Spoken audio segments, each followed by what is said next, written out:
All right, guys, welcome back to the channel. I haven't come up with a title for this one yet, but basically, I'm talking about doing time. The way I do time may not be the way you do time, or the next man for that matter. So, we'll talk about it on the other side here. Welcome back to Broken Bobby's transformation page. In the late 80s, I became involved with drugs and would eventually become part of that lifestyle of trafficking, addiction, and violence. Over the next 20 years, I would be in and out of jail and prison. If you're thinking about trying something or you're dealing with addiction, your life don't need to go down the same path mine did. I hurt a lot of people, both physically and emotionally. These are my stories of how I transformed my life, and you can too. All right, guys, welcome back to the channel. If you're new to the channel, be sure to subscribe, hit that like button, drop a comment, and let me know what you think. How was it for you doing time? Also, share the video. It helps to get the message out. Ultimately, this channel is about sobriety and recovery, and I tell stories of, where my addiction took me, and hopefully it doesn't take you. So let's get into today's story. So, first of all, county jail and prison are totally different animals, right? County jail, you're accused of a crime. Prison, you are convicted of a crime, right? So, and depending on where you land, whether it be in the county jail or prison, your time's going to be different. I've been in some spots that were soft as a cupcake, and I've been in some spots where if you look at somebody the wrong way, you might get stabbed. Just keeping it real. So let's focus on prison with this one, though, okay?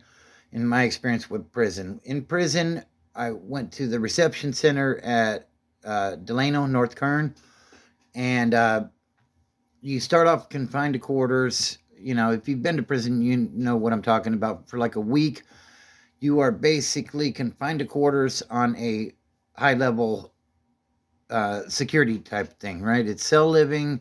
Um, like it's the people that have the long term sentences ultimately that stay in this area.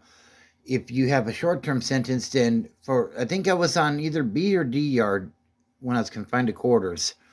Then after they do their little background check on you and everything, they kick you over to C yard, which is level 3 or below, basically in points. If you have level 4 points, you're not going nowhere. You're going to stay on B or D at that time in North Kern. Okay, so reception's just it's a big old mess. There's not a lot of program. You don't have a whole lot coming. You're lucky if you get out to yard a couple times a week, and yeah, that's what that is. You're going to be stuck there for 6 weeks or so if you don't get caught up in anything. If you do get caught up in anything, then it's going to be longer, and everybody's just trying to get the hell out of reception. So then you go hit your main line, right? And we're talking about doing time here, right? What it's like doing time.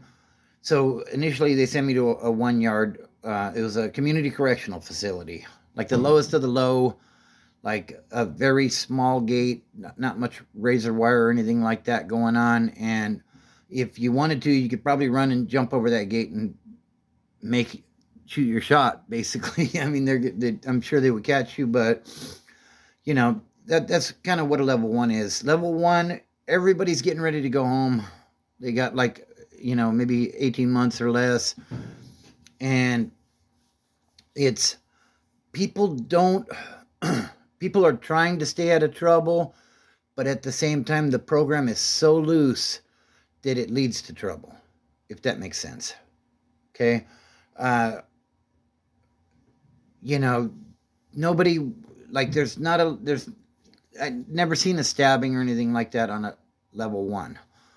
Okay, if anything happens, it's you're throwing hands, basically. It's fist, like you're gonna knuckle up and you're gonna do that, whether it be one on one or if the whole compound gets down. You know what I mean? It's gonna be fist. You might have that one guy that shouldn't be on a level 1, but he's got short time and not a lot of violence that he's been convicted of. But level 1, it's a loose program. It's people, I'm not saying they don't know how to do time. There's people there that do know how to do time. But, everybody's running around playing grab ass, and it's a dorm setting. So at the end of the day, when you go back into your housing unit, there's just a bunch of bunk beds. And, uh, I never liked the dorm settings. Okay, so then I ended up in a level two.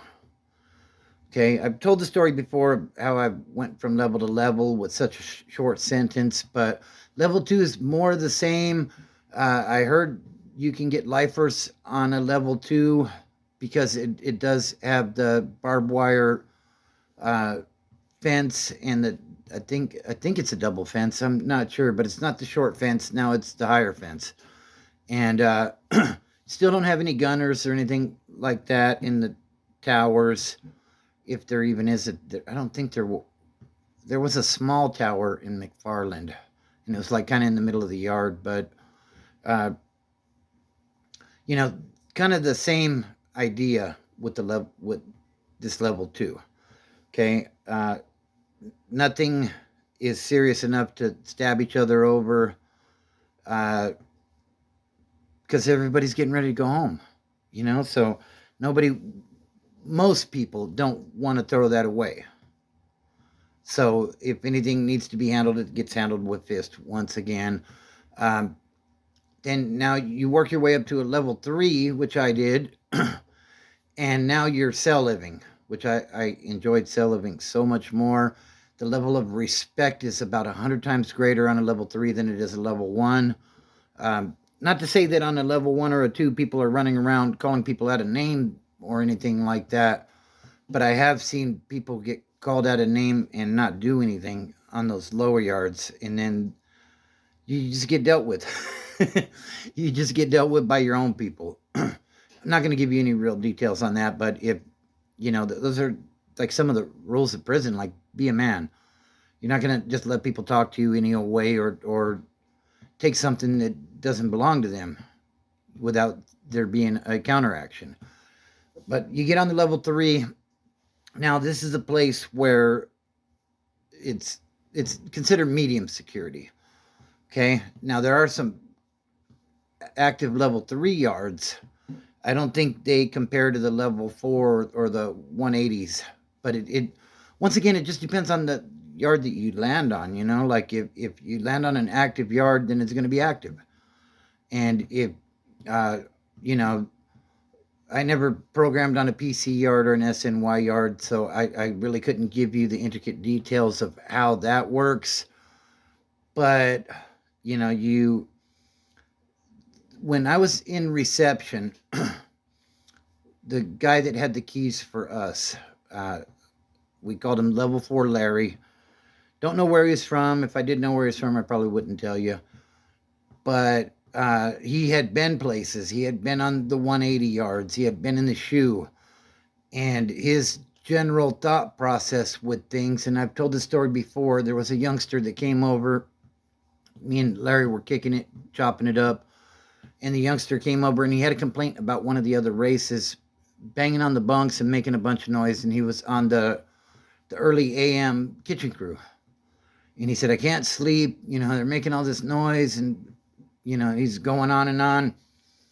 And Larry looked at him with a straight face. And he said, if it bothers you that much, homeboy, then find yourself something sharp and stab that motherfucker in the neck. And we'll deal with it. And I was kind of taken aback, like, but that's more of a level four type of thought process as I understand it. I'm not going to tell you, oh, yeah, I was in high desert or anything like that. I never was. But that's how I understand it. Now, with the 3 yard, there, as I understand it, there's still some fist involved, but you can get poked up on a 3 yard. And when it goes off, it goes off. It's a different level of violence there. Didn't really see much happen in ADSEG. ADSEG is just basically being locked down and not really having much privileges in a nutshell. But, on the the the 3 yard, and I'm assuming the 4 yard, it's a much higher, excuse me, level of respect. And it's not that these are just a bunch of respectful people. They understand there's consequences that come with their actions, and that brings the level of respect to people, because you don't want to be the reason that the yard goes off and then you have to answer to your people why you were being a dumbass, basically. So I always carried myself in the most professional way that I knew how to. I was always very respectful to people that weren't a part of my group. I'm not saying I was running around disrespecting people that were in my group, but there's a little more clowning around with your own people than there is with other groups at that time. I paroled in 2006, so I don't know exactly what it's like these days. But the thing is, the way I programmed isn't the way the next man would necessarily program. And the way my time went isn't necessarily the way the next guy's time would go. So when I see people comment on other people's videos and say, "Oh no, it wasn't that way," well, maybe that was that individual's experience, because the way you carry yourself, your reputation precedes you. When I got to Delano, coming from LA County, I had been in that riot with the Paisas, and when I met the people that I needed to meet that were in control of the area that I was in, they actually, the level 4 Larry actually told me, "Yeah, I heard about you," and like, welcomed me basically, and I was blown away by that. You know, how in the there wasn't no cell phones in the system at that time. How do you know that? But the thing is, believe me when I tell you, there's always a witness to everything.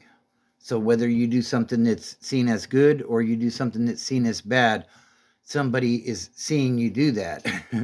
And your reputation will precede you. Had I been a coward in that riot, uh, my time probably would have went a whole lot different. And the fact that I performed well during that situation, um, that earned me some brownie points or respect or whatever you want to call it, because they knew I wasn't afraid to handle business when it needed to be. And this isn't to say that like I was somebody, because I wasn't there very long. And I just felt like I had been in and out of jail so much. I felt like I needed to prove something, and I definitely wanted people to know who Bobby from IE was. I guess, so and I thank God that I didn't get a 10-year sentence or something, because like I said, I went from a 1 to a 3 in about a less than a year, and into ADSEG. So now, probably, I don't remember the exact details about how long, but I had a 2-year sentence. I did 16, 17, 18. No, because the thing is, when you come into prison off of a violation, you get credit for the time that you had already served. So I didn't do all 2 years, but I did pretty close to 2 years, because I kept getting myself into trouble, and I wasn't necessarily looking for trouble, but prison isn't a place that you want to be.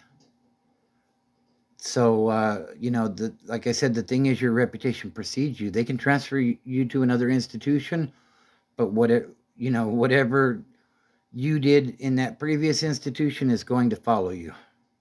So, best advice I can offer, if you're dealing with drug addiction, that you find some help, and don't let your addiction turn into a prison sentence, which could be deadly. You can go on CDCR's news release page and see It's no joke in there. You get out of line, you're going to be dealt with. And it just is what it is. So, anyways, that's my video for the day. I hope you guys enjoyed it.